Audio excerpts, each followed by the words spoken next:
तो thousand world के पिछले एपिसोड में हमने देखा था कि सोंगयान लिनफी को आई ऑफ हेवन देता है, जिसे लिनफी अपने घर ले आता है और बोलता है इसको यूज़ करने के लिए मुझे मेरी स्ट्रेंथ और कल्टीवेशन और बढ़ाना पड़ेगा और इसके लिए मुझे रिले असेंबली टूर्नामेंट जीतना होगा।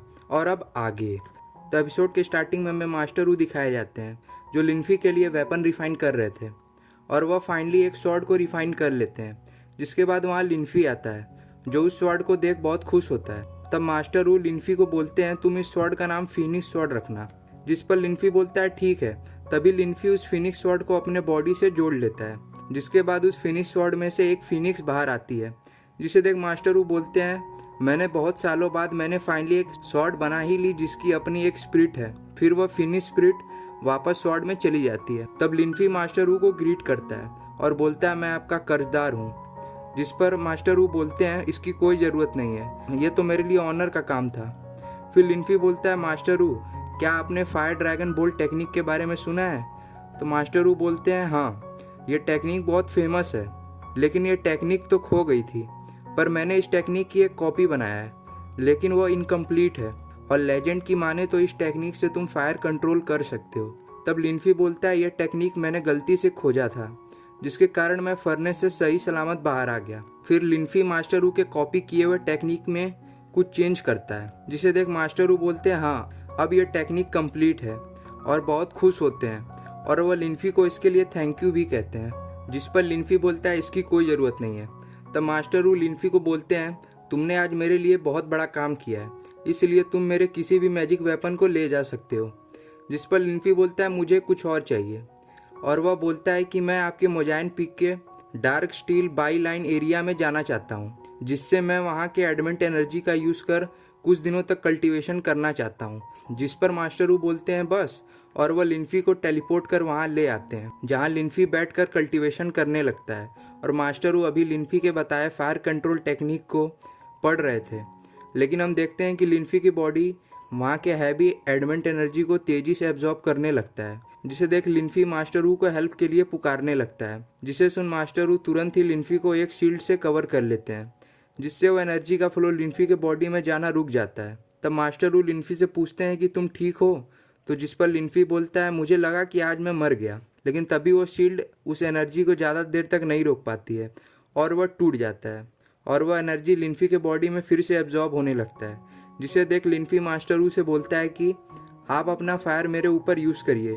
जिसे सुन मास्टर रू तुरंत ही लिनफी पर अपना फायर का यूज़ करने लगते हैं, लेकिन लिनफी की हालत ख़राब हो जाता है और वह बेहोश हो जाता है। तभी हमारा सीन सोंगटियान पर शिफ्ट होता है जो प्रैक्टिस कर रहा था। तभी वहाँ एल्डर डैंग आते हैं जो उसे बताते हैं कि रिले असेंबली टूर्नामेंट जल्द ही होने वाला है, जिस पर सोंगटियान बोलता है हाँ मास्टर, और मैं अपना उसमें पूरा बेस्ट दूंगा और अपने टियान सिंह पीक का नाम रोशन करूंगा।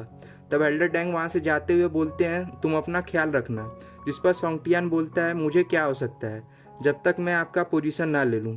जिस पर मास्टर सिर हिलाते हुए वहाँ से चले जाते हैं। जिनके जाने के बाद सोंगटियान बोलता है आखिर लिनफी क्या कर रहा होगा, जिसके तुरंत बाद हमें लिनफी दिखाया जाता है जो बेहोश होता है और उसे मास्टर वू ने मास्टर लुओ के पास लाया होता है और वह उन्हें बताते हैं कि कैसे लिनफी डार्क स्टील बाई लाइन के सारे एडमेंट एनर्जी एब्जॉर्ब कर लिया, जिससे वह स्पिरिट नर्सिंग रैलम के एडवांस टेस्ट पर तो पहुंच गया, लेकिन वो बेहोश हो गया।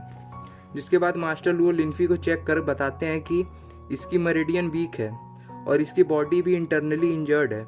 जिसके बाद मास्टर लुओ बोलते हैं मैं इसमें तो कुछ नहीं कर सकता, इसे लिनफी को खुद ही संभालना पड़ेगा।